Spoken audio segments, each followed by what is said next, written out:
Hey everyone, welcome back. Do you remember when I said that Polestar will build the O2 Roadster concept, the supercar concept?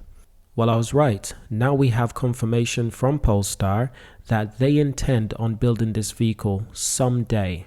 They also released that the only thing that's really stopping them is time. They need time and they need our patience to develop this vehicle so it can be at its best. So this vehicle can compete in the true supercar market.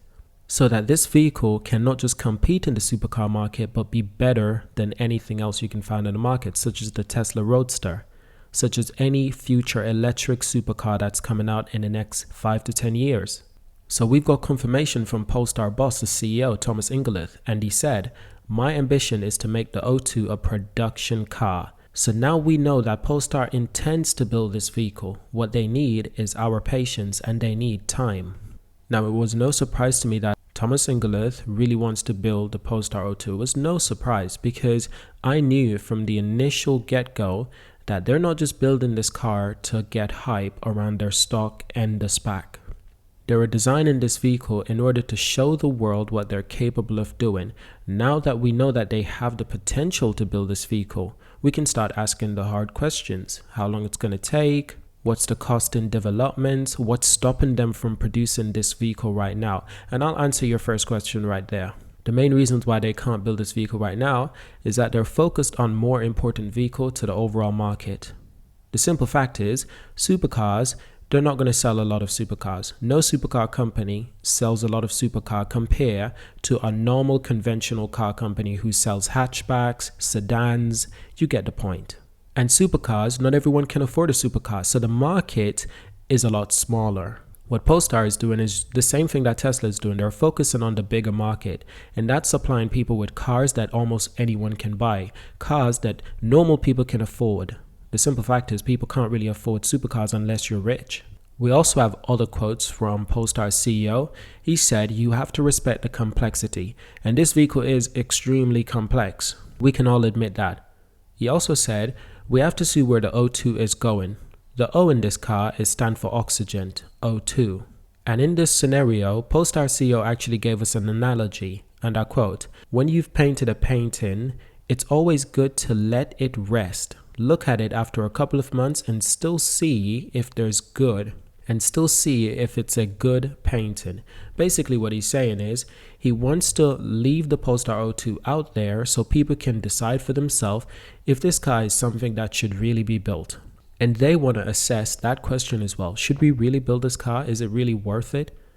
Will people actually like it? And the response so far is an overwhelming yes. People love this vehicle. The design, the elements, the idea that it could have a drone, the interior, the luxuriousness, everything from the interior to the exterior, we want it.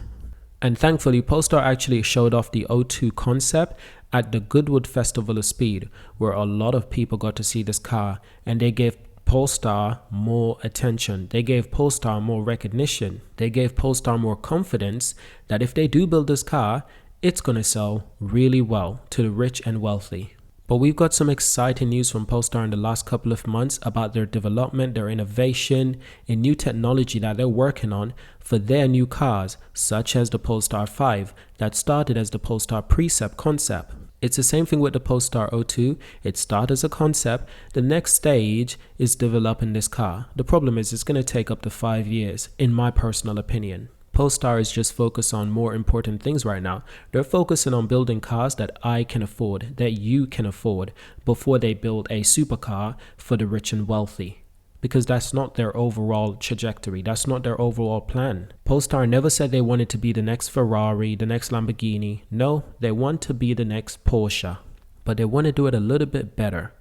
So we've got some interesting ideas from Polestar. Some of the information that they're working on. And Thomas Ingenlath, Polestar CEO, said, "We're actually investing and building our own electric powertrain." This is a drivetrain that Polestar is developing by themselves without the help from Volvo, without the help from Geely.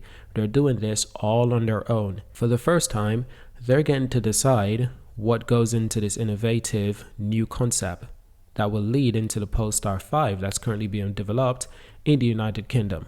He also said the rear motor, which is in-house developed, Together with the front motor is over 870 horsepower. It's amazing what you can do with electric engine. And that's true, electric engine is fantastic and it's only getting better. Not just electric engine, but it's actually electric motors, because technically it's not an engine underneath electric cars.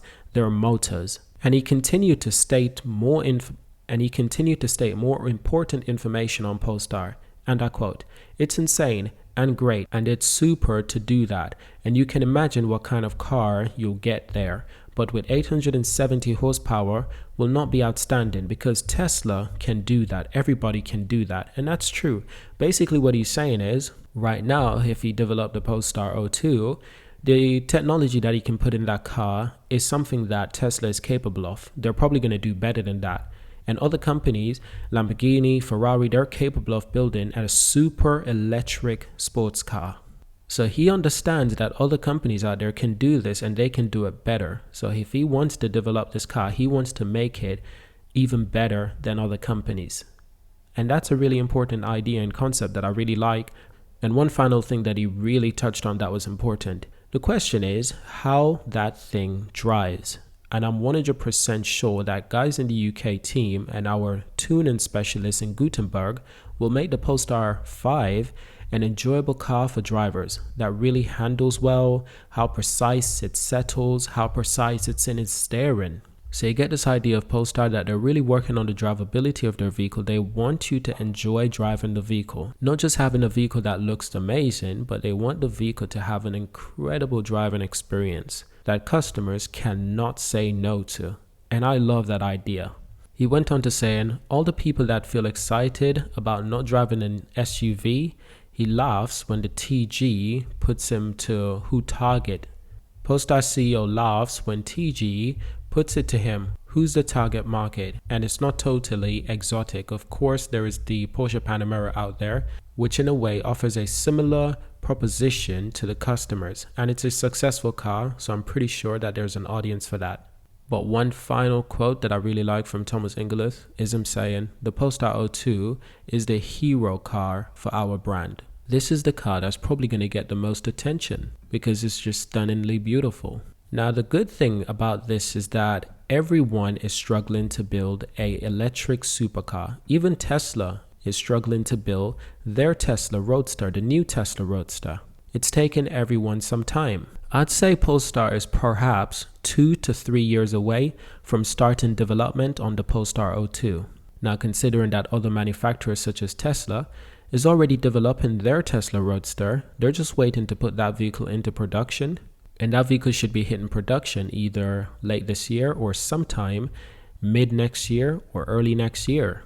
So basically what I'm saying is, realistically, we're a couple of years away, maybe 2 to 3 from developing this car, and perhaps another 2 to 3 years before they start producing this car. So we're looking, in my personal opinion, for about 5 to 6 years before we can see this car on the road. At least 5 years before we see this car on the road. And that might seem like a long time, and indeed it is. But just remember, I believe Tesla announced the Tesla Roadster in 2017. And how many years have passed since then? 2018, 2019, 2020, 2021, and 2022. That's 5 years since Polestar unveiled the Roadster. So if it takes Polestar 5 to 6 years to build their Polestar 02 Roadster concept into a real car, it's not that different from what Tesla has done. It's taken Tesla a long time before they start producing that car, and they still haven't begun producing the car.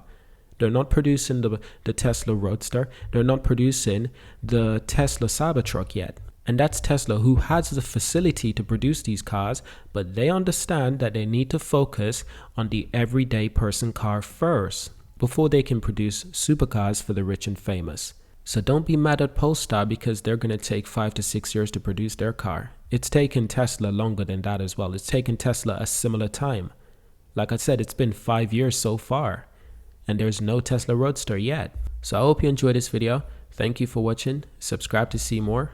Leave a comment, leave a like, and of course, I will see you in my next video. Thank you for watching.